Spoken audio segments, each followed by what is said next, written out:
ఓం నమః శివాయ. ఓం నమో నారాయణాయ.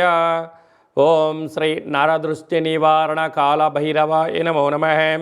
ఓం దాశరథాయ విద్మహే సీతావల్లభాయ ధీమహి తన్నో శ్రీరామచంద్ర ప్రచోదయాతు. హరి ఓం. మా ఛానల్కి స్వాగతం.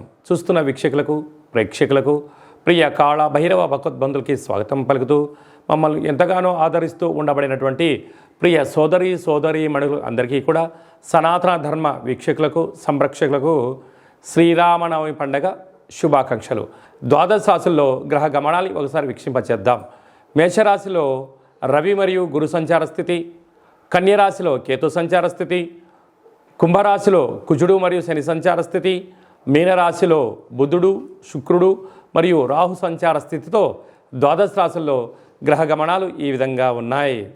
మీనరాశి వారు చైత్రమాస పూర్ణిమ సందర్భంగా ఎలాంటి విధి విధానాలు పాటించాలో ఈ వీడియోలో సవివరంగా సంపూర్ణంగా తెలుసుకుందాం.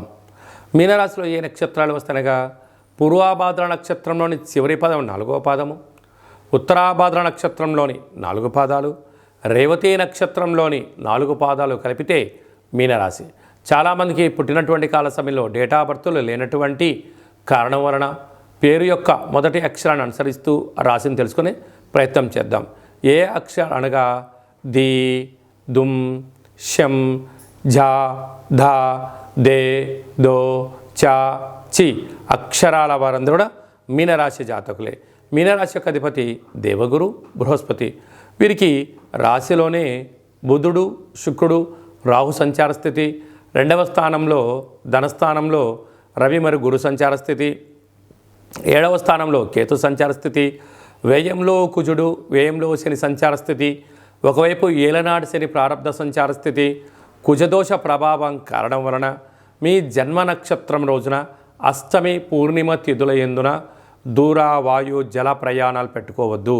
ముఖ్యమైన సభలు సమావేశాలు వాయిదా వేసుకోవడం ఉత్తమోత్తంగా భావించగలగాలి.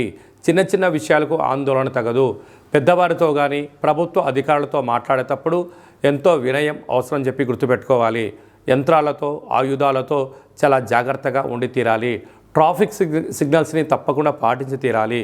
అనేక వాహన ప్రమాదాలు పొంచి ఉన్నాయి కనుక మీ జన్మ నక్షత్రం రోజున కానీ అష్టమి పూర్ణిమ తిథి యందున ఎంతో జాగ్రత్త అవసరం.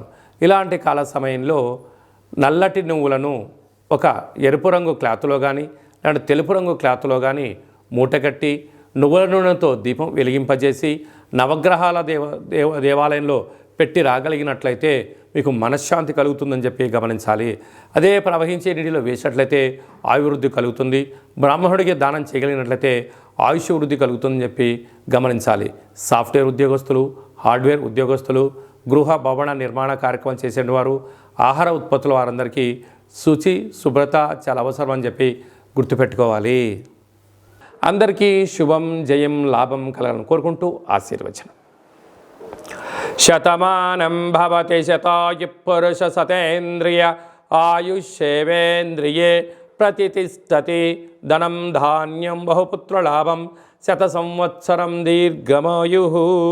సర్వే జనా సుఖినో భవంతు, లోకా సమస్తా సుఖినో భవంతు.